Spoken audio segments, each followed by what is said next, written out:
فإن خير الحديث كتاب الله وخير الهدي هدي محمد صلى الله عليه وسلم وشر الأمور محدثاتها وكل محدثة بدعة وكل بدعة ضلالة وكل ضلالة في النار. أعوذ بالله من الشيطان الرجيم. الحمد لله الذي هدانا لهذا والصلاة والسلام على خاتم النبيين والمرسلين. رب اشرح لي صدري ويسر لي أمري واحلل عقدة من لساني يفقهوا قولي. أما بعد. وقال عز وجل في القرآن المجيد: اعوذ باللہ من الشیطان الرجیم. بسم اللہ الرحمن الرحیم. وننزل من القرآن ما هو شفاء ورحمة للمؤمنین ولا يزيد الظالمین الا خسارا. وقال النبی صلی اللہ علیہ وسلم: ان اللہ لم ينزل داعا الا انزل له شفاء فتداؤوا. اما بعد. تمام تعریفیں اس اللہ عز و جل کے لیے لائق و زیبا ہے جو تمام جہانوں کا بنانے والا اور اسے پالنے والا ہے، اور درود و سلام اس کے آخری نبی محمد صلی اللہ علیہ وسلم پر. الحمدللہ ہم اس 10 روزہ دعوتی اور اصلاحی کانفرنس کے جو ہے 9ویں نشست جو ہے 9th سیشن میں جمع ہوئے، اور انشاءاللہ عزیز جس طرح سے آپ کے سامنے اعلان کیا گیا تھا کہ میں آپ کے سامنے جو ہے بیماری اور اسلام اس عنوان کے تحت کچھ باتیں رکھنے کی کوشش کروں گا. یہ عنوان بہرحال اس کی کیا غرض ہے، کیوں اس کی ضرورت محسوس ہوئی، یہ بات بالکل مشہور اور معروف ہے، یہ بات ہم سب جانتے ہیں کہ جب بھی ہم دیکھتے ہیں سماج میں بیماریاں ایک ایسی چیز ہے جس سے کوئی انسان ایکسیپشنل اور مستثنا نہیں ہے. کوئی انسان یہ نہیں کہہ سکتا کہ جو ہے وہ بیمار نہیں ہوتا، اسے بیماری نہیں ہوئی، وہ کبھی بیمار نہ ہوا، یا اگر نہ ہوا ہے تو مستقبل میں آنے والے فیوچر میں وہ جو ہے بیمار نہیں ہوگا. تو بیماریاں ایسی چیز ہے جو انسان سے ایسی لگی ہے کہ جیسی زندگی ہے ویسی بیماریاں ہیں. انسان پیدا ہوا تو بیماریاں، پیدا ہوا تو انفیکشنز، پیدا ہوا تو فلاں مسائل، پیدا ہوا تو فلاں. اور بیماریاں مطلب انسانی سماج، انسانی زندگی سے بالکل بہت گہرائی سے لگی ہوئی، اس سے مستثنا، اس سے ایکسیپشنل، اس سے بچ کر کسی کو چارہ انسان کو ہی نہیں کہ بیمار نہ ہو. پھر چاہے یہ بیماریاں کتنی متشدد، کتنی زیادہ سخت ہوں گی، کتنی کم ہوں گی، معمولی ہوں گی یا اور زیادہ تیز ہوں گی، ایک الگ بات ہے. لیکن جب بھی لوگ بیمار ہوتے ہیں تو یہ سمجھتے ہیں کہ شاید شریعت اسلامیہ نے اس معاملے میں کوئی خاص رہنمائی نہیں کی ہماری، تو لہٰذا جب بیمار ہو جاتے ہیں تو اپنے طریقے سے، من مانے ڈھنگ سے، من چاہے ڈھنگ سے، اپنی مرضی سے جو ہے لوگ علاج کرتے ہیں. اس معاملے میں حرام اور حلال کی کوئی تمیز رکھی ہی نہیں جاتی کہ کیا چیز حلال ہے، کیا حرام ہے، کیسی بیماریوں میں کیسا علاج کیا جائے، کیا چیز استعمال ہو سکتی، کیا نہیں ہو سکتی، کون سا طریقہ درست ہے، کون سا غلط ہوگا، کیا چیز کھائی جائے، کیا نہ کھائی جائے. ہم سمجھتے ہیں شاید شریعت نے اس معاملے میں رہنمائی نہ کی، اور پھر شریعت کو ایک طرف رکھ دیتے ہیں، کہتے ہیں ہاں یہ تو دین ہے، اسلام ہے، ٹھیک ہے، نماز روزہ ٹھیک ہے، لیکن ابھی ہم بیمار ہیں تو لہٰذا اس میں شریعت کا کوئی حل چونکہ نہیں ہے، وہ الٹرنیٹ ڈھونڈتے ہیں، اس سے ہٹ کر کچھ ڈھونڈتے ہیں. پھر ہم دیکھتے ہیں کہ وہ کتاب و سنت کو چھوڑ کر، شریعت کو چھوڑ کر، قرآن حدیث کو چھوڑ کر، نبی اکرم صلی اللہ علیہ وسلم صحابہ کے بتائے طریقے کو چھوڑ کر من مانی کرتے ہیں. مثال کے طور پر کوئی تعویذ لٹکا لیتا ہے، یہ سمجھتا ہے کہ اس سے شاید شفا ہو جائے، اس لیے کہ فلاں کسی نے کہہ دیا کہ بیئر پینے سے جو ہے پتھری نکل جاتی، تو ان کو لگا کہ اب علاج چکی ہے، شریعت اس میں کوئی رہنمائی تو کرتی نہیں ہے، لہٰذا اب شراب پینا شروع کر. کچھ لوگوں کو دیکھا گیا کہ وہ گانجا اور افیم پیتے ہیں، اس لیے کہ انہیں لگتا ہے کہ فلاں مرض کا کوئی علاج نہیں ہے، شریعت نے اس میں رہنمائی نہیں کی، لہٰذا ہم یہ کر لیں. اور پتہ نہیں کیا کیا لوگ اس میں کرتے ہیں، بنا حلال اور حرام کی تمیز رکھے، بنا جانے کہ یہ چیز جو استعمال کی جا رہی ہے شریعت نے اس کو سینکشن کیا نہیں کیا، حلال جانا نہیں جانا، اس کو حرام تو نہیں قرار دیا. اور اس معاملے میں جب کوئی کہتا ہے بھائی حرام ہے حلال، تو کہتے دیکھو ہم بیمار ہیں، ہماری تکلیف ہم کو معلوم ہے، آپ ذرا خاموش بیٹھ جائے تو اچھا ہے، اس معاملے میں ہمیں کرنے دیجیے جو ہم کر رہے ہیں، اگر مجھے اس سے سکون ملتا ہے تو میں اسی کو اختیار کرتا ہوں. جیسا بہت سے لوگوں کو مرغی کا مسئلہ ہوتا ہے تو دن بھر گانے سنتے رہتے ہیں، کار میں بیٹھے گانا لگا دیا، موبائل ہینڈ سیٹ میں گانا لگا دیا، گھر کے اندر گانا لگا دیا، اس لیے کہ ان کو لگتا ہے سکون اس کے بغیر حاصل نہیں ہوگا، جبکہ شریعت نے واضح طور سے بتایا کہ حرام چیزوں سے علاج نہیں ہو سکتا. تو ہم یہ سمجھتے ہیں جب بیمار ہو جاتے ہیں کہ شاید اب شریعت میں اس کی کوئی رہنمائی نہیں، لہٰذا منمانی کی جائے، اب جو چاہے کرو، جیسے چاہے علاج کرو، حرام حلال کی کوئی تمیز نہیں، چاہے میوزک کا اس میں استعمال ہو، چاہے ناچنا گانا اس میں پڑے، چاہے شراب پینا پڑے یا کوئی اور کام کرنا پڑے، سب کرو، اس لیے کہ اس معاملے میں ہم جو ہے لاوارث جیسے یا بنا سرپرستی کے چھوڑ دیے گئے، اب بہرحال معاملہ ہی ہم کر سکتے ہیں. اسی لیے اس عنوان کو ہم نے خاص طور سے انتخاب کیا کہ اسلام کیسے رہنمائی کرتا بیماری کے تعلق سے، بیماری اور اسلام. کہ ان دونوں کا تعلق ہے نبی اکرم صلی اللہ علیہ وسلم جو ہے ساری انسانیت کے لیے آئے تھے، اور آپ نے تمام ان شعبوں کے اوپر جو ہے رہنمائی کی مسلمانوں کی اور انسانوں کی، جو شعبے انسانوں کو جو باتیں ان کے درپیش آتی ہے. یہ کیسے ہو سکتا ہے جو شریعت اتنی باریک باریک باتوں کو بیان کرے، وہ اتنا بڑا ایک شعبہ انسانی زندگی کا بیماری اس کو چھوڑ دے اور ہماری رہنمائی نہ کرے؟ بلکہ شریعت نے رہنمائی کی، بہت زبردست رہنمائی کی، بہت گہرائی سے رہنمائی کی، بہت اچھے ڈھنگ سے رہنمائی کی. یہ ہماری بدنصیبی ہے کہ اس چیز کو ہم جاننے کی نہ کبھی کوشش کرتے ہیں، نہ اس پر ہم نے کبھی عمل کیا، اور ہماری ان کوتاہیوں کو ہم یہ سمجھتے ہیں کہ شریعت نے اس معاملے ہماری رہنمائی نہیں کی. یاد رکھیے، اس کو جاننے کی ضرورت ہے. جب آپ شریعت کو پڑھیں گے، یہ شریعت ایسے ایسے شعبوں میں ایسی ایسی جگہوں پر رہنمائی کرتی ہے جہاں ہم توقع بھی نہیں کرتے کہ ہاں شاید رہنمائی ہوئی. مثال کے طور پر ایک انسان اپنی ازدواجی زندگی، میاں بیوی کے رشتے کیسے قائم رکھے؟ شریعت نے یہاں بھی رہنمائی کی. کچھ لوگ سمجھیں گے یہ تو بےحائی ہے. یہ بےحائی نہیں، یاد رکھیے یہ طریقہ زندگی ہے. اگر وہاں رہنمائی نہ کرتا تو پھر انسان تو منمانے ڈھنگ سے اختیار کرتا اور انسانی جانور بن جاتا. تو اس جگہ بھی شریعت نے رہنمائی کی جس جگہ کے اندر عموماً لوگ شرمائیں گے کہنے کے لیے، اور نبی اکرم صلی اللہ علیہ وسلم نے جو کہ سب سے باحیا شخصیت تھی، وہ باتیں بھی بتائی حیا کے باوجود، تاکہ آنے والی نسلوں کو اس مسئلے میں بھی رہنمائی.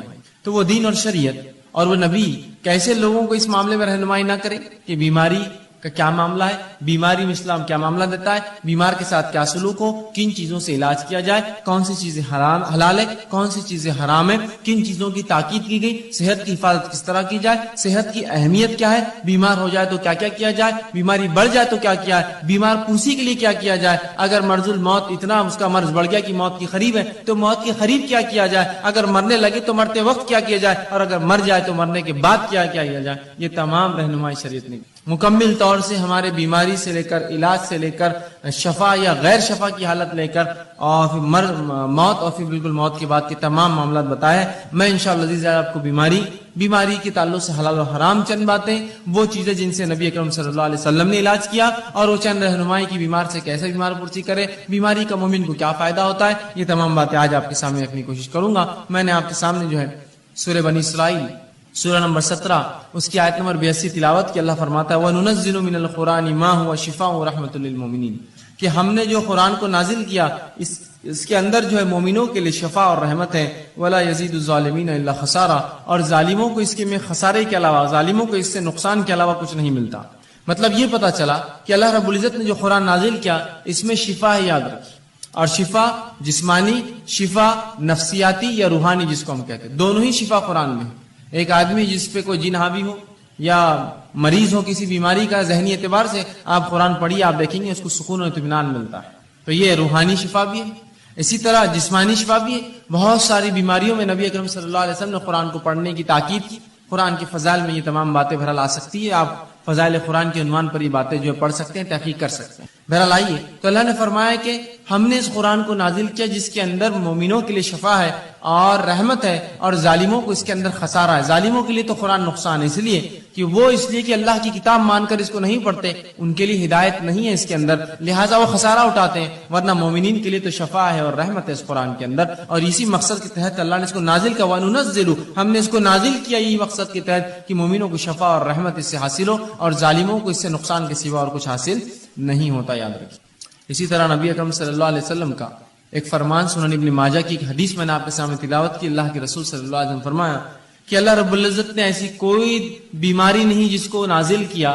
اس حدیث سے پتہ چلتا ہے کہ بیماری اللہ کی طرف سے آتی ہے. رسول اللہ فرماتے ہیں ان اللہ لم ينزل، کہ ایسی کوئی بیماری نہیں جس کو اللہ نے نازل کیا لیکن اس کی شفا، اس کی دوا بھی نازل کر دی، اس کا علاج بھی نازل کر دیا. شفان فتداؤ، تو لہذا تم دوا کرو، علاج کراؤ. تو یہاں اس حدیث میں نبی اکرم صلی اللہ علیہ وسلم وضاحت کر دی کہ ایسی کوئی بیماری نہیں ہے جس کو اللہ نے نازل کیا ہو. تو پتا چلا بیماریاں آسمان سے آتی ہے، اللہ بیماریاں دیتا ہے لوگوں کو، لیکن اس کا علاج بھی اتارتا ہے ان بیماریوں کے ساتھ. فتداؤ، تو لہذا تم دوا کرو، علاج کرایا کرو.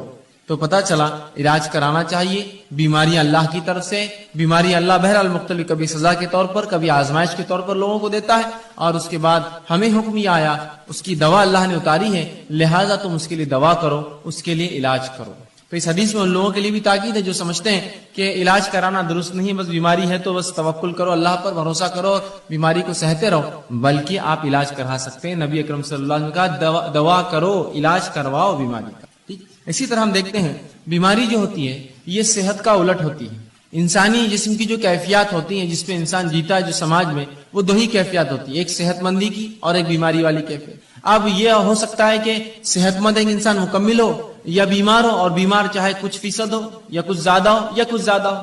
مختلف بیماریاں ہوتی ہیں، جیسے مثال کے طور پر انسانی جلد پہ کچھ ہو جائے، بیماری ہے، لیکن انسان اس سے بہت زیادہ پریشان نہیں ہوتا، ایک زندگی گزار سکتا ہے۔ کبھی جسم کی کسی ایک اعضاء میں بیماری ہوتی ہے جس سے اس کو تکلیف ہوتی ہے، کبھی پورے جسم میں اس کو بیماری ہوتی ہے، یا کبھی جو ہوتا ہے کہ اس کا جسم اور جو ہے تمام اعضاء کے اندر بیماریاں ہوتی ہیں، مختلف بہرحال چیزیں ہوتی ہیں۔ تو اس چیز کو ہمیں سمجھنے کی ضرورت ہے کہ اللہ کے رسول نے علاج کرانے کا حکم دیا، ٹھیک، ہمیں جو ہے علاج کرانے کا حکم دیا، اور بیماریاں جو ہے یہ صحت کا یاد رکھیے الٹ، بیماریاں صحت کا الٹ ہوتی ہیں۔ تو اس چیز کو ہمیں سمجھنے کی ضرورت ہے کہ ایک انسان یا تو صحت مند ہوگا یا تو بیمار ہوگا، اس سے ہٹ کر کوئی تیسری اس کی حالت نہیں ہوتی، یا صحت مند اور بیماری کے بیچ میں تھوڑا زیادہ بیمار، یا کچھ صحت اور کچھ بیماری، یہ بہرحال ہو سکتا ہے، یاد رکھیے۔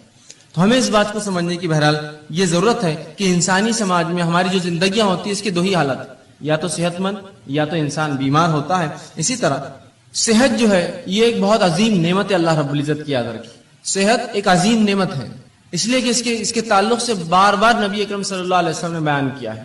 تو صحت کو ہم غنیمت جانیں، اس عظیم نعمت کا ہم جو ہے زبردست فائدہ اٹھائیں۔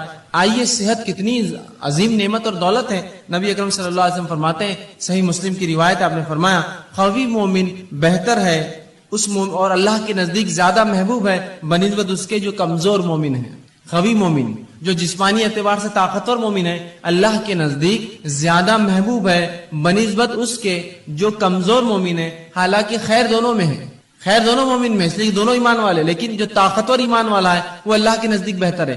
سوال یہ ہے طاقتور ایمان والا اللہ کے نزدیک کیوں بہتر ہے؟ اس لیے بہتر ہے اللہ کے نزدیک ایک طاقتور، اس لیے کہ جب اس میں طاقت ہوتی ہے جسمانی اعتبار سے تو وہ ڈٹ کر نوافل ادا کرتا ہے، ڈٹ کر کماتا ہے تو ڈٹ کر زکوٰۃ ادا کرتا ہے، اللہ کے گھر کا حج کر سکتا ہے، اس لیے کہ صحت ہو تو پھر حج کرے گا، بیمار آدمی کے لیے بہت مشکل ہوتا ہے، اللہ کے گھر کے طواف اور عمرے کر سکتا ہے، اور بہت سارے فائدے یاد رکھیے ایسا شخص جو اٹھا سکتا ہے۔ تو لہذا اس لیے فرمایا ایک قوی مومن اللہ کے نزدیک زیادہ محبوب ہے بنسبت کمزور مومن کے۔ حالانکہ خیر دونوں میں ہے، اچھائی دونوں میں ہے، برے کوئی بھی نہیں ہے، لیکن طاقتور مومن، صحت مند مومن کو فوقیت حاصل ہے کمزور مومن پہ، یاد رکھیے۔ اسی طرح صحت کی اہمیت بتاتے ہوئے نبی اکرم صلی اللہ علیہ وسلم فرماتے ہیں، جامع ترمذی کی روایت ہے، اس حدیث کو اگر ہم سمجھ لیں تو انشاءاللہ بڑا فائدہ اٹھا سکتے ہیں اپنی صحت کا۔ آپ صلی اللہ علیہ وسلم فرماتے ہیں اور کہتے ہیں، اللہ کی دو نعمتیں ایسی ہیں جس کا بہت سے لوگ فائدہ نہیں اٹھاتے۔ کیا فرما رہے نبی اکرم صلی اللہ علیہ وسلم؟ اللہ کی ایسی بہت ساری نعمتیں ہیں جن کا مومن فائدہ نہیں اٹھاتے۔ مطلب پتہ ہی چلا کہ اس کا فائدہ اٹھاؤ، اگر الگ انداز میں بلایا تو مانا ہی فائدہ اٹھاؤ۔ تو اللہ کی بالخصوص دو نعمتیں ایسی ہیں جس کا ہم لوگ جو ہے فائدہ کم اٹھاتے، نہیں اٹھاتے، اور فرمایا پہلا صحت۔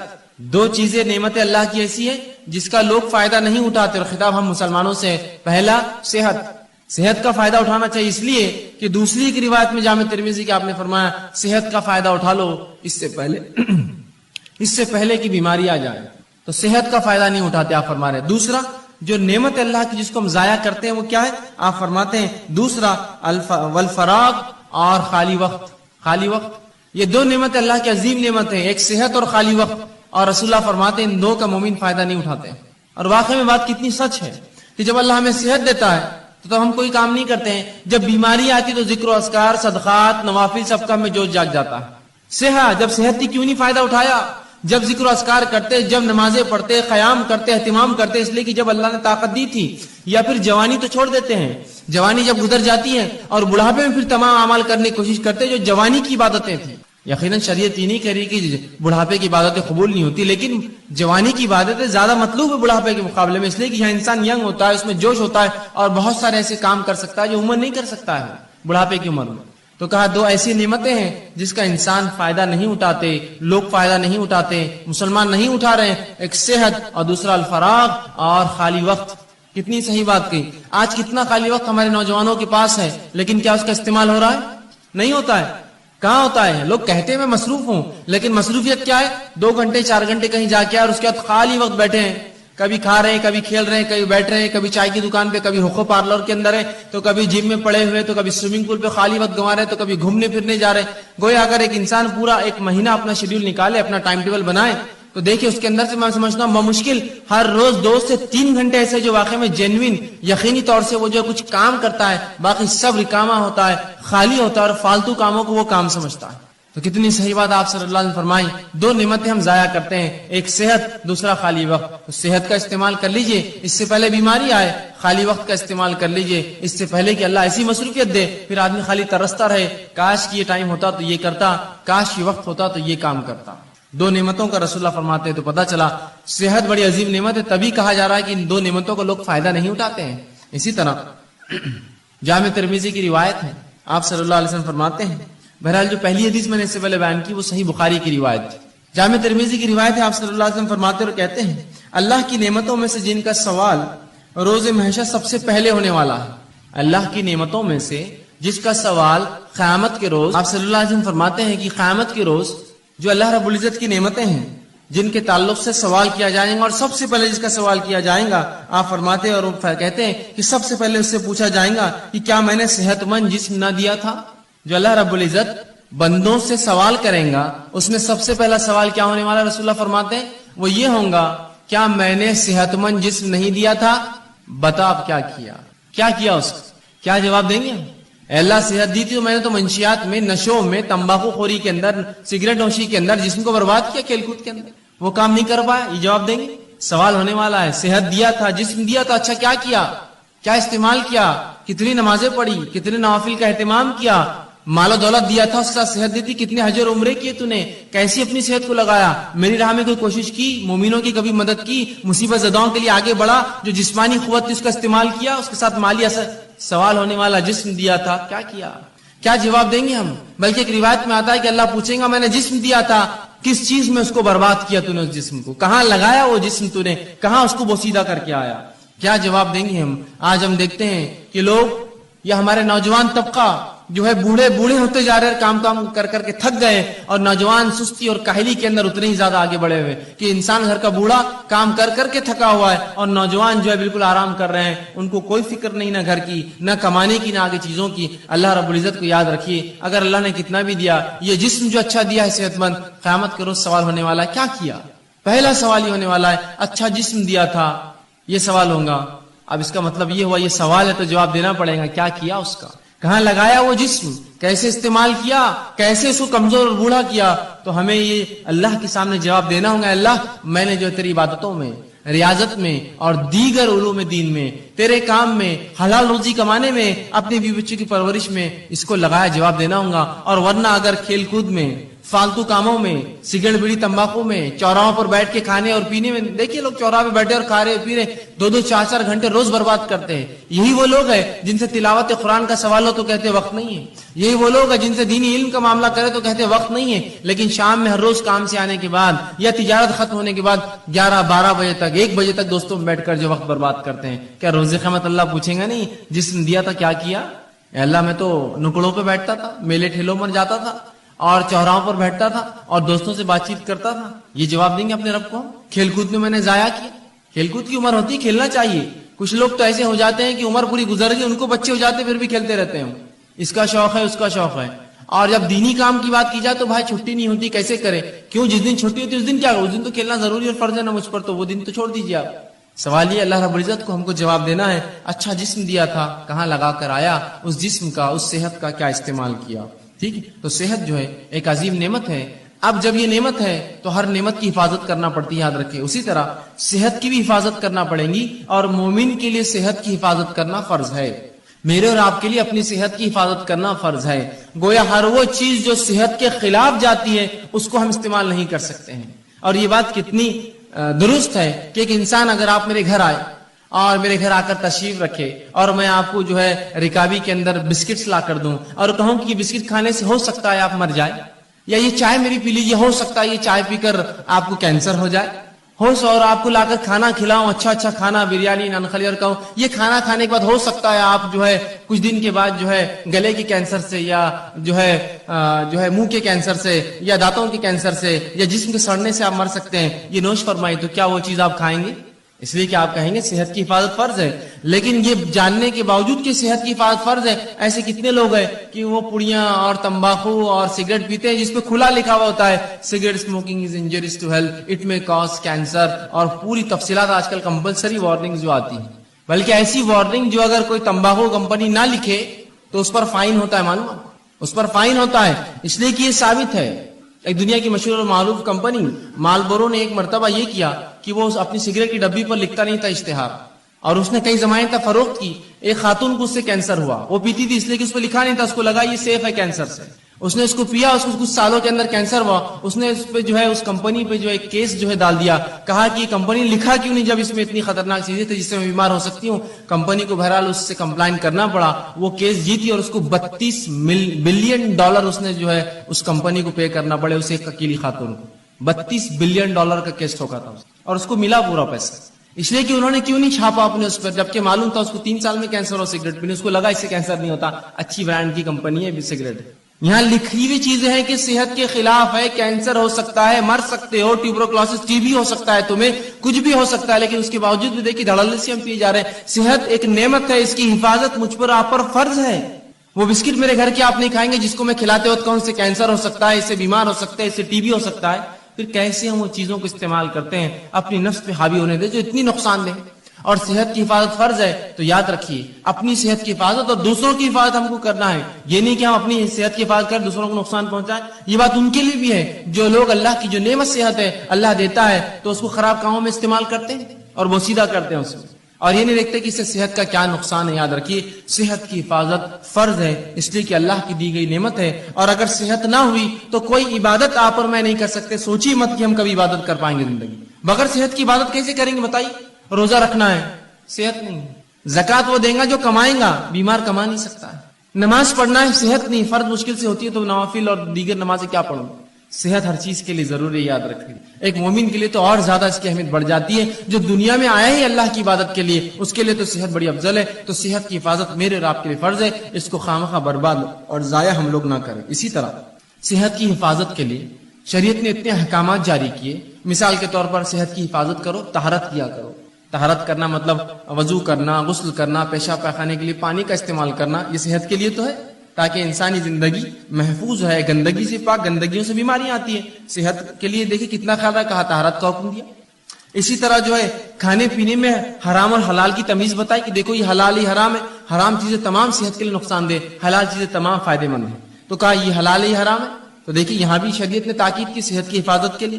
اسی طرح جو ہے ایسے کاموں سے انسانی جسم کو روکا، انسانوں کو روکا جو اس کے جسم کو ہلاک کر سکتے ہیں، جیسے زنا اور دیگر اور ایسے کام جو غلط بدفعلی انسان شرمگاہ سے کر سکتا ہے، کہا یہ تمام کام بہت خطرناک ہوتے ہیں۔ آج انسانیت دیکھ رہی جن لوگوں نے جو ہے یہ سمجھا کہ یہ جو رشتے ہوتے ہیں، یہ جو نکاح ہوتے ہیں، سب فالتو چیزیں، بس انسانی زندگی ایسی ایسا جانور ہوتا ہے، بس گزارو، جہاں چلا منہ مار دو، جہاں چلا شرمگاہ کا کسی کے ساتھ استعمال کر لو۔ آج دیکھیے کتنی بدترین بیماریوں میں ملوث ہے، کسی کو ایڈز ہے تو آج کل STDs جو ہوتے ہیں سیکچولی ٹرانسمیٹڈ ڈیزیزز کی بھرمار، تو کہا زنا کے قریب نہ جانا۔ دیکھیے صحت کی حفاظت کے لیے کہا نا، زنا کرو گے تو اتنی گندی گندی بیماریوں میں ملوث ہو جاؤں گے، تو صحت کی حفاظت کی۔ اسی طرح اچھا کھانا کھانے کا حکم دیا کہ اچھا کھانا کھاؤ، حلال اور طیب چیزیں کھاؤ۔ اسی طرح جو ہے کسرت کرنے کا حکم دیا کہ صحت کو اچھا رکھو، جس کے لیے کسرت ورزش کیا کرو۔ اسی طرح کھیل کود کا بھی حکم دیا، وہ کھیل کود جو انسانی جسم کو اور سماج کے لیے فائدے مند ہوتا ہے، جیسا گھڑ سواری ہو سکتا ہے، آرچری ہو سکتا ہے، شوٹنگ ہو سکتا ہے، جو انسانی نفس کو فائدہ دے، کچھ اس میں جو ہے ایسے ہنر پیدا کرے جو فائدے مند ہے، تیرنا سیکھے، یہ سب اچھی چیزیں، سائیکلنگ کرے، رننگ سیکھے، یہ سب انسانی۔ تو کسرت کا حکم دیا، کھیل کود کا حکم دیا، اور بہت ساری ایسی دیگر احکامات سنائے تاکہ ایک مومن صحت مند رہے۔ یاد رکھیے صحت کا شریعت نے بڑا خیال رکھا، اور اسی کے لیے حرام حلال، اچھا اور برے کی تمیز رکھی، یہاں مت جاؤ، یہاں جاؤ، یہ مت کرو، یہ کرو، یہ سب صحت کے لیے۔ طہارت کرو، طہارت کیا کرو، یہ تمام چیزیں میری اور آپ کی صحت کے لیے شریعت نے کی۔ صحیح مسلم کی ایک روایت آتی ہے، نبی اکرم صلی اللہ علیہ وسلم فرماتے اور کہتے ہیں کتنا دیکھیے اس امت کی صحت کا آپ نے خیال رکھا، اور رسول اللہ فرماتے ہیں یہ غائب کے علم میں سے آپ فرماتے اور کہتے ہیں برتن کو اور پانی کی جو تھیلیاں ہوتی تھی اس زمانے میں چمڑے میں پانی بھرا جاتا تھا، تو اس کو رات میں باندھ کر رکھا کرو، اس لیے کہ سال میں کوئی ایک دن ایسا ہوتا ہے کہ اللہ رب العزت آسمان سے بیماری نازل کرتا ہے، اور وہ بیماری جو ہے آسمان سے اترتی ہے، اور ایسی کسی کھلی چیز کو جب پاتی ہے جس کا ڈھکن رکھا نہ گیا ہو، کوئی کھانے کا برتن اس پہ ڈھکن نہ ہو، اس کا منہ بند نہ ہو، یا کوئی پانی کا ایک برتن ہو جس کا منہ بند نہ ہو، تو اس میں داخل ہو جاتی ہے۔ کیا فرمایا آپ نے؟ یہ بھی غائب کا معاملہ ہے۔ آپ بھی کہہ سکتے ہیں بیماری تو جراثیم پھیلاتے ہیں، اور جراثیم تو کہیں بھی جا سکتے ہیں، یہ غائب کا، اس لیے میں نے پہلے کہہ دیا۔ اللہ بیماری کو جب نازل کرتا ہے، رسول اللہ فرماتے ہیں ہر روز اپنے برتنوں کو کھانے کی ڈھکا کرو اور پانی پینے کی چیزوں کو بند رکھا کرو، اس لیے کہ سال میں ایک دن ایسا ہوتا ہے جب اللہ آسمان سے بیماری کو نازل کرتا ہے، اور وہ بیماری جو انسانوں میں آتی ہے اور ہر وہ کھلی چیز، کھلا برتن اور کھلا پانی کا جو حصہ ہوتا ہے اس میں داخل ہو جاتی ہے۔ تو کہا کھانے پینے کی چیزوں کو ڈھک کر رکھو۔ ویسے بھی کھانے پینے کی چیزوں کو آپ ڈھکیں گے تو یہ بیماری سے تو آپ بچے ہی رہیں گے، ساتھ میں گندگیوں سے، مکھی مچھر سے، غلاظت سے، دھول مٹی سے، اور پتہ نہیں کیا کیا کتنے فائدے ہیں۔ تو آپ سال بھر ڈھکے رکھیں، کہ تو ایک دن کب آئیں گا نہیں پتا ہے، تو گویا سال بھر ڈھکیں گے، مطلب سال بھر اپنے کھانے اور پینے کی حفاظت کرو، کھلا مت چھوڑا کرو، گندگی مت داخل ہونے دو۔ دیکھیے کتنا جو ہے شریعت نے حفاظت کی، صحت کی، ایک مومن کی اور ایک مسلمان۔ اسی طرح بیماری جو ہوتی ہے وہ صحت کی الٹ ہوتی ہے۔ اب بیماری کیا ہے؟ بیماری کو ہم یوں کہہ سکتے ہیں، اس کی تعریف دے سکتے ہیں کہ انسانی جسم میں کوئی اعضاء میں تکلیف ہو یا کمی ہو یا بگاڑ آ جائے، پورے انسانی جسم میں یا کسی ایک اعضاء میں کوئی تکلیف ہو یا بگاڑ آ جائے، یہ بیماری ہوتی ہے۔ انسانی جسم میں مطلب پورے شریر میں، پورے جسم میں، یا کسی ایک اعضاء میں، ہاتھ، پیر، سر، کان، ناک، منہ، گلا، انگلیاں، کچھ بھی ہو سکتا ہے۔ کسی ایک اعضاء میں کوئی تکلیف ہو یا اس میں کوئی بیماری ہو، اس چیز کو، یا اس میں کوئی بگاڑ آ جائے یا کمی آ جائے، اسے بیماری کہا جاتا ہے۔ سر درد ہو رہا ہے، بلڈ پریشر ہے، شوگر ہے، یہ پورے جسم کی بیماریاں خون کے اندر رہتی ہیں۔ ہاتھ میں تکلیف ہے، ہاتھ کھینچتا ہے، پیر میں فلاں ہے، انگلیاں خراب ہو جا رہی ہے، فلاں ہوتا ہے، کان میں ٹیچ، تو یہ اعضاء کی بیماریاں۔ تو کوئی بھی چاہے پورے جسم میں کوئی چیز ہو تکلیف دے یا جو ہے کسی اعضاء میں، اسے بیماری کہا جاتا ہے، یاد رکھیں۔ اسی طرح بیماری جو ہوتی ہے یہ مومنوں کے لیے آزمائش ہوتی ہے، یاد رکھیں، بیماری مومنوں کے لیے آزمائش۔ اور اللہ رب العزت مومنوں کو کیوں آزماتا ہے؟ وہ اس لیے آزماتا ہے تاکہ جانے، جانچے، پرکھے کہ جب ہم دعویٰ کرتے ہیں ایمان کا تو کتنے سچے ہم دعوے میں، اور جب اللہ اس دعوے کے مطابق آزمائش کرتا ہے تو کتنے کھرے اس آزمائش میں اترتے ہیں۔ تو اللہ رب العزت مومنوں کو آزماتا ہے بیماری کے ذریعے۔ تو یاد رکھیے مسلم کی روایت ہے، صحیح مسلم اور مسند احمد کی، آپ صلی اللہ علیہ وسلم فرماتے ہیں مومن کا معاملہ بڑا عجیب ہے، جب اللہ اسے فراوانی دیتا ہے، خوشحالی دیتا ہے تو اللہ کا شکر بجا لاتا ہے، یہ اس کے لیے خیر ہے، ثواب کا باعث ہے۔ اور جب اللہ تنگ دستی دیتا ہے، مصیبت دیتا ہے، پریشانی دیتا ہے، بیماریاں دیتا ہے تو تب صبر کرتا ہے، یہ اس کے لیے خیر اور باعث کا معاملہ ہوتا ہے۔ اور یہ معاملہ سوائے مومن کے کسی اور کا نہیں ہوتا، مطلب مومن کے تمام معاملے خیر اور برکت والے ہیں کہ اگر اللہ نے فراوانی دی اللہ کا شکر ادا کرتا ہے، اس کا اجر پاتا ہے، اللہ نے تنگ دستی دی، مشکل دی، بیماری دی تو اس پر صبر کرتا ہے، اور ان دونوں کے اندر وہ جو ہے بدلہ پاتا ہے۔ اسی طرح سنن ابن ماجہ کی روایت ہے، آپ صلی اللہ علیہ وسلم فرماتے ہیں سب سے زیادہ جو لوگ انسانوں میں آزمائے جاتے ہیں، سب سے زیادہ جو لوگ انسانوں میں آزمائے جاتے ہیں وہ سب سے پہلے ہوتے ہیں انبیاء علیہ الصلوۃ والسلام، یہ سب سے زیادہ آزمائے جاتے ہیں۔ دوسرا فرمایا علماء حق، یہ دوسرے نمبر پہ جو آزمائے جاتے ہیں۔ تیسرا فرمایا صالحین اس امت کے نیک لوگ ہی تیسرے نمبر پہ آزمائے جاتے ہیں، اور فرمایا ان میں سے کچھ ایسے گزرے ہیں پچھلی قوموں میں، انبیاء، علماء حق اور صالحین، کہ جن کو ایسی بیماری اللہ نے دی کہ جن کے جسم میں کیڑے پڑ گئے، بیماری آزمائش ہے، ان کے جسم میں کیڑے پڑ گئے، صالحین اور ان نیکوکاروں کے اس حد تک بیمار ہوئے کہ اس بیماری میں ان کا انتقال ہو گیا۔ اسی طرح کچھ ایسے تھے اللہ نے ایسی غربت دی، اتنا غریب بنایا کہ سوائے ٹاٹ کے کپڑے، کھدر جو موٹے کپڑے ہوتے پہننے کے ان کے پاس نصیب نہ تھا، اور آگے فرمایا پہننے کو کچھ نہ تھا سوائے ٹاٹ کا کپڑا، لیکن اس میں وہ اس سے زیادہ خوش تھے جتنا تم فراوانی اور خوشحالی میں خوش رہتے ہو۔ مطلب یہ انبیاء، یہ علماء حق اور یہ صالحین ان بیماریوں میں، ان پریشانیوں میں، ان غربت میں بھی اتنے خوش تھے، اتنے مطمئن تھے کہ جتنے ہم لوگ خوشحالی میں خوش نہیں ہوتے ہیں، اس لیے کہ یہ انبیاء، یہ علماء حق، یہ صالحین جانتے ہیں کہ یہ آزمائش اللہ کی طرف سے ہے، اور ہر آزمائش کا مومن کو کیا ملتا ہے؟ بدلہ ملتا ہے۔ تو جب بھی ہماری آزمائش ہو یاد رکھیے ہم صبر کریں، اور اللہ رب العزت کسی بھی انسان کو اس کے طاقت سے زیادہ نہیں آزماتا۔ اللہ سبحانہ تعالیٰ سورہ بقرہ سورہ نمبر 2 آیت نمبر 286 میں فرماتا اور کہتا ہے لا یکلف اللہ نفسا الا وسعها، اللہ کسی نفس کو اس کے طاقت سے زیادہ نہیں آزماتا، یاد رکھیے مجھے اور آپ کو ہماری طاقت سے زیادہ نہیں جو ہے آزماتا ہے، بلکہ جتنی طاقت ہے اتنی ہی آزمائش آتی ہے۔ تو اگر بیماری دی تو یہ طاقت تھی تب دی، مصیبت دی طاقت تھی تب دی، کسی نعمت کو دے کر چھین لیا یہ طاقت تھی تبھی چھینا۔ اللہ کسی کو اس کے جو ہے برداشت سے زیادہ نہیں آزماتا، اور اللہ کا معاملہ تو ہر بار یہ ہوتا ہے۔ سورہ بقرہ سورہ نمبر 2 آیت 175 میں فرمایا اور کہا یرید اللہ بکم اليسر ولا یرید بکم العسر، کہ اللہ رب العزت تو تمہارے ساتھ آسانیاں کرنا چاہتا ہے، وہ تمہیں مشکلات میں نہیں ڈالنا چاہتا ہے۔ تو یہ بیماریاں میرے اور آپ کے لیے آزمائش ہے۔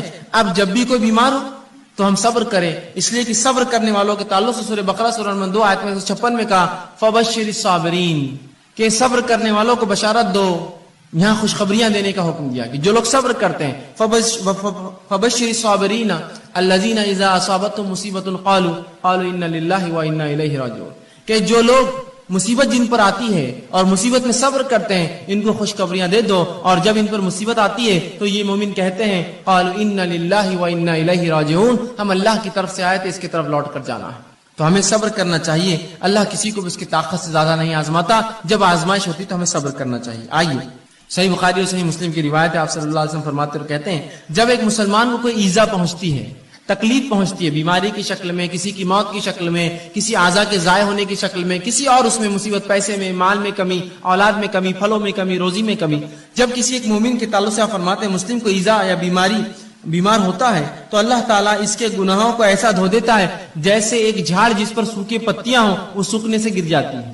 ایک مومن کو جب تکلیف، مصیبت، بیماریاں آتی ہیں تو اللہ اس کے گناہوں کو ایسا اس سے الگ کر دیتا ہے جیسے کہ ایک جھاڑ جس کے پتے سوکھ چکے ہیں وہ اس سے الگ ہو جاتے ہیں۔ ایسے مومن کے گناہ جو ہیں بیماری کی وجہ سے، مشکل اور تکلیفوں کی وجہ سے دور ہو جاتے ہیں۔ یاد تو ہر تکلیف جو مومن کو ہے اگر صبر کرے تو باعث اجر بنتی ہے، اس کے گناہ اس سے جھڑ جاتے ہیں۔ اسی طرح سورہ ابو داؤد کی روایت ہے، آئیے وہ لوگ جو بیمار رہتے ہیں، پریشان ہوتے ہیں، پریشان مت ہوئیے، سنیے نبی اکرم صلی اللہ علیہ وسلم کیا فرماتے ہیں اور کہتے ہیں۔ آپ فرماتے ہیں اللہ مسلمانوں کے گناہ بیماریوں کی وجہ سے دھو دیتا ہے، اللہ مسلمانوں کے گناہ بیماریوں کی وجہ سے دھو دیتا ہے، اس حد تک کہ جیسے سونا اور چاندی کے میل کو آگ الگ کر دیتی ہے، بیماریاں مومن سے اس کے گناہوں کو ویسی الگ کر دیتی ہے جیسے آگ سونے اور چاندی کے میل کو الگ کر دیتی ہے۔ آپ جانتے ہیں نا، سونے چاندی کو صاف کرنے کے لیے اس کو آگ میں ڈالا جاتا ہے، پگھلنے کے بعد سونا چاندی جو ہے رہ جاتا ہے اور غلاظت اوپر آتی ہے، اس سے نکال لی جاتی ہے۔ تو آپ سے فرماتے ہیں بیماریاں مومن کو ایسا پاک کرتی ہے گناہوں سے جیسا آگ سونے اور چاندی کے میل کچیل کو نکال دیتی ہے۔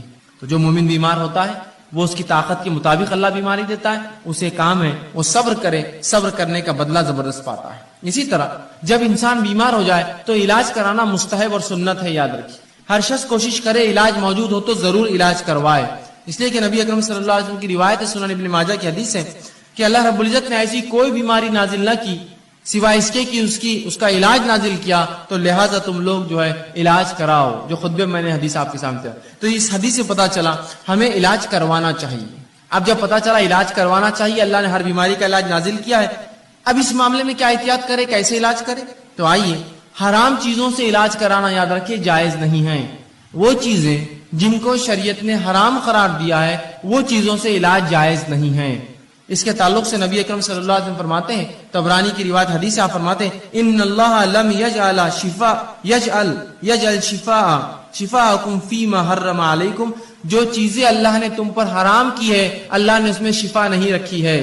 سمجھ گیا بات کو؟ حرام اشیاء کے اندر اللہ نے شفا رکھی ہی نہیں ہے، اس میں کبھی فائدہ ہو ہی نہیں سکتا۔ گو تھوڑے وقت کے لیے ایسا لگتا ہو کہ فائدہ ہے لیکن وہ شفا کبھی نہیں دے سکتا، اس لیے کہ رسول اللہ نے فرما دیا جن چیزوں کو اللہ نے تم پر حرام قرار دیا ہے اس میں کسی قسم کی شفا نہیں رکھی ہے۔ تو لہٰذا وہ اشیاء جو حرام ہیں، نشے کی چیزیں ہو سکتی ہے، دیگر اور چیزیں ہو سکتی ہے جو شریعت نے حرام قرار دی، ان کو کر کے ہم یہ نہ سمجھیں کہ اس سے فائدہ ہو سکتا ہے، اس سے شفا مل سکتی ہے، پھر چاہے بیماری جو ہے وہ نفسیاتی ہو یا جسمانی ہو۔ یاد رکھیں حرام چیزیں کر کے شفا حاصل نہیں کی جا سکتی، رسول اللہ نے اس کی وضاحت کر دی۔ تو جب بھی اب مجھے اور آپ کو اگر ہم بیمار ہو جائے علاج کروانا ہے تو حلال چیزوں سے علاج کروانا پڑے گا، حرام چیزوں میں اللہ رب العزت نے شفا نہیں رکھی۔ اسی طرح اب کوئی شخص بیمار ہو جائے تو بیمار ہونے کے لیے بات یاد رکھیے، قرآن و احادیث سے جو دم ثابت ہے، جو پڑھ کر پھونکنا چاہیے، دوا کے ساتھ یہ بھی کرنا چاہیے۔ جہاں حرام دواؤں کا استعمال یا حرام اشیاء کا استعمال دواؤں میں درست نہیں ہے،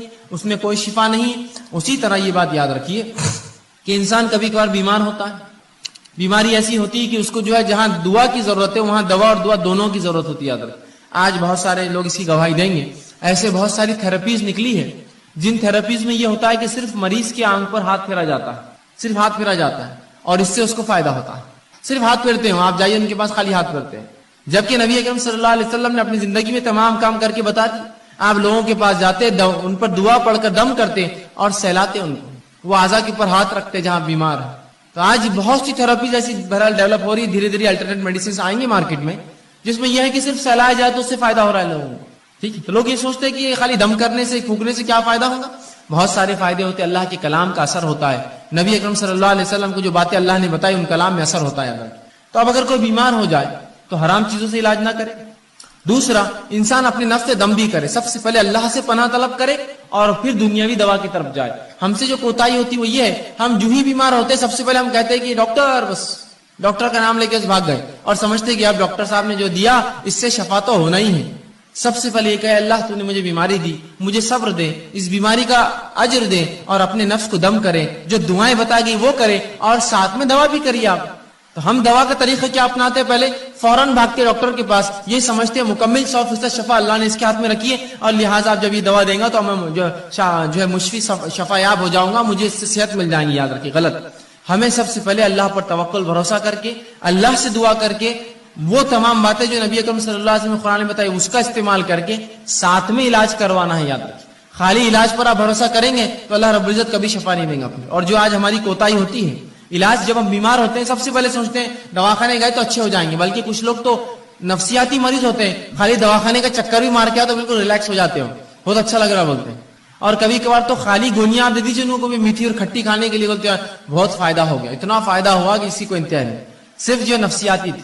اگر آپ خالی نفسیاتی سوچ کر اتنا فائدہ محسوس کر سکتے ہیں تو سوال ہی جب اللہ پر بھروسہ رکھ کر وہ دعاؤں کو آپ دم کریں گے کتنا اللہ فائدہ دیں گا. آدھی بیماری کا مسئلہ تو وہیں حل ہو جاتا ہے. تو کوشش کرے کہ اپنے نفس پہ دم کرے. آئیے وہ تمام باتیں جو نبی اکرم صلی اللہ علیہ وسلم نے بتائی دم کے تعلق سے، مختصر کچھ روایتیں آپ کے سامنے رکھتا ہوں. نبی اکرم صلی اللہ علیہ وسلم فرماتے اور کہتے ہیں دم کے تعلق سے، لا باسا بالرقا ما لکم یکن فیہ شرک، کہ ایسے دم کرنے میں، ایسی چیز پڑھ کر دم کرنے پھونکنے میں کوئی حرج نہیں جس کے اندر شرک نہ ہو. اور خود نبی اکرم صلی اللہ علیہ وسلم جو بیمار ہوئے اور مرض الموت آپ کا جو تھا، آپ نے عائشہ رضی اللہ عنہا سے کہا کہ مجھے پڑھ کر دم کرو، اور مائی عائشہ رضی اللہ عنہا آپ صلی اللہ علیہ وسلم پر جو ہے سورہ فلق اور سورہ ناس پڑھ کر معوذتین پڑھ کر دم کرتی گئی، اور دم کرنے کے بعد اپنے ہاتھوں سے نبی اکرم صلی اللہ علیہ وسلم کو سہلاتی گئی، ہاتھ پھیرتی گئی. تو پتہ چلا دیکھیے رسول اللہ بیمار تھے، آپ نے دوا بھی کی، ساتھ میں دم بھی کرنے لگوایا. یہ ہمارے لیے بھی ہے، ہم بیمار ہو جائے تو دم کروائے. معوذتین خود پڑھی، خود نہ پڑھ سکے گھر والوں کو تاکید کرے کہ پڑھ کر مجھ پر دم کرو. تو کہا ایسے دم میں کوئی حرج نہیں جس میں شرک نہ پایا جاتا ہو، تو لہٰذا ہم اپنے آپ کو دم کروائے. وہ الفاظ اس میں شرک نہ ہو. اور قرآن حدیث میں اتنی بہترین دعائیں آ چکی ہیں، میں سمجھتا ہوں دوسرے رقیہ یا رقیہ کی ضرورت ہی نہیں ہمیں دم کرنے کی. وہ آپ پڑھ کے دم کیجئے، دیکھیے اس سے کتنے فائدے ہوتے ہیں. اسی طرح لوگ جب بیمار ہوتے ہیں اور بیماری اگر دور نہ ہو تو سب سے پہلے جہاں بھاگا جاتا ہے، جو خیال جاتا ہے وہ کیا ہے؟ مثال کے طور پر ایک انسان کو بیماری ہے، اب بیماری ختم نہ ہو رہی ہے، اللہ کی لمبی آزمائش ہے، تو سب سے پہلے دھیان کیا جاتا ہے؟ دیکھو اب اسلام میں اس کا علاج نہیں ہے اور دواؤں میں اس کا علاج نہیں، اور جھاڑوں کے پاس اور پہاڑوں پر اور پتھروں پر اور جھرنوں پر پتہ نہیں کہاں جاتے ہیں اور مختلف قسم کے شرک کرتے اور سمجھتے ہو اس میں شفا ہے. یہ بات کی گواہی سب دیں گے. سب کے شریعت نے یہاں بھی رہنمائی کی، کہا بیماری اللہ کی طرف سے صبر کرو، اس کا بدلہ طلب کرو اور حلال چیزوں سے علاج کرو، اور جو دم ہے کتاب و سنت ثابت وہ دم کرو، لیکن حرام کام نہ کرو. تو سب سے پہلا کام جو کرتے ہیں ہم لوگ تعویذات، تعویذ کی طرف سب سے پہلے متوجہ ہوتا ہے. یہ تعویذ یہاں باندھ لو تو ہاتھ کی بیماری دور، وہ تعویذ پیر پہ باندھ لو تو پیر کی بیماری دور، یہ تعویذ کمر پہ باندھ لو تو کمر کا مسئلہ حل ہو گیا، یہ تعویذ کو سر پہ باندھو تو یہ مسئلہ ہو گیا، یہ کڑا پہننے سے بیماری دور رہتی، فلاں کڑا ہاتھ پہ باندھنے سے یہ، چاندی کا کڑا پیر میں ڈالے تو یہ ہوتا، کان میں ایک بالی ڈالے تو مرغی کا مرض دور ہو جاتا، فلاں کرے تو فلاں ہوتا، ناک ٹوچ دیے تو فلاں ہوتا، اور ہما اقسام کی، وہاں کڑا لگا دی تو یہ ہوتا، یہاں چھلا ڈالے تو فلاں ہوتا، وہاں بلا اگر رکھے چاندی کا تو وہ مسئلہ ہو جاتا، وہاں گھوڑے ہوتے نا، گھوڑے بنے ہوئے پتہ نہیں ہاتھی بنے ہوئے لے جا کر، اور جو بلے رکھتے ہیں چاندی کے، یہ ڈالنے سے فلاں ہوتا، وہاں خفل ڈالنے سے یہ ہوتا، وہاں تاگا باندھنے سے مسئلہ ہوتا، یہاں کوڑی اور سیپی رکھنے سے یہ مسئلہ ہو جاتا، وہ دھاگا کالا یوں باندھے، یہ پیلا دھاگا، دانت نکلنے کے لیے بچوں کی آسانی ہو تو فلاں پتہ نہیں تعویذ پہنا دیا جاتا، ہاتھ میں فلاں رکھے تو نظر نہیں لگتی. یہ تمام فالتو باتیں، یہ خرافات ہے، یاد رکھیے تمام حرام چیزیں ہیں. نبی اکرم صلی اللہ علیہ وسلم نے جہاں پڑھ کر دم کرنے کا حکم دیا وہیں تعویذ اور گنڈوں کی حرمت یاد رکھیے بیان کی کہ یہ تعویذات کچھ نہیں کر سکتے انسان کو. آئیے جو لوگ تعویذات پہنتے بیماری کے علاج کے لیے، سنیے نبی اکرم صلی اللہ علیہ وسلم کیا فرما رہے ہیں. آپ نے مسند احمد کی روایت فرمایا اور کہا من علق تمیمۃ فقد اشرک، جس نے کسی بیماری کے علاج کے لیے کسی فتنے سے بچنے کے لیے، شیطانی وسوسوں سے بچنے کے لیے، کسی آفت کو ٹالنے کے لیے، کسی اچھائی کو لانے کے لیے تعویذ لٹکا لیا. من علق تمیمتن فقد اشرک، اس نے شرک کیا. اندازہ لگا رہے آپ شرک کس کو کہتے ہیں؟ اللہ کے ساتھ اس تعویذ کو شریک کیا. ابھی تعویذ کی شکل تاگے ہو سکتے ہیں، دھاگے ہو سکتے ہیں، کڑے ہو سکتے ہیں، مالے ہو سکتے ہیں، سیپی ہو سکتے ہیں، کوڑیاں ہو سکتے ہیں، اور پتہ نہیں کیا کیا، انسانی کھوپڑی کی ہڈیاں ہو سکتی ہے، جانوروں کی جو جلدیں ہو سکتی ہے، الو ہو سکتا ہے، کوا ہو سکتا ہے، تیتر بٹیر، کچھ بھی پتہ نہیں. لوگ کہتے ہیں یہ کرنے سے بہت فائدہ ہوتا ہے، فلاں کرو، الو کو کاٹ کے ذبح کرو تو یہ ہوتا ہے، بڑواغل کو فلاں کرو تو یہ ہوتا ہے، فلاں چیز کی تمام حرام چیزیں. یا کوڑی لگا دی تو یہ ہوتا، سی پی ٹھوکے تو یہ ہوتا، مالے سے ہوتا، کنکر سے ہوتا، موتی سے ہوتا، سی پی سے ہوتا، یہ تمام حرام. جس نے اس عقیدے سے کوئی ایسی چیز لٹکا لی کہ اس سے برائیاں دور ہوتی ہے، بلائیں دور ہوتی ہے، آفتیں دور ہوتی ہے، اچھائی آتی ہے، بیماریاں جاتی ہے، تو کہا من علق تمیمتن فقد اشرک، اس نے شرک کیا، وہ اللہ کے ساتھ اس نے اس تعویذ کو شریک کر دیا. اب حوصل بولتے تاگا تو ہے، کیا ہوتا ہے یہ تاگا؟ اگر ہاتھ پر رہ گیا اور مر گئے تو آخرت میں اللہ رب العزت رب نہ ہوا، آخر میں اللہ کہیں گا اس تاگے سے ہی مانگ لے جو مانگنا ہے. میرا بندہ تو کہاں تھا، تو نے تو اس پہ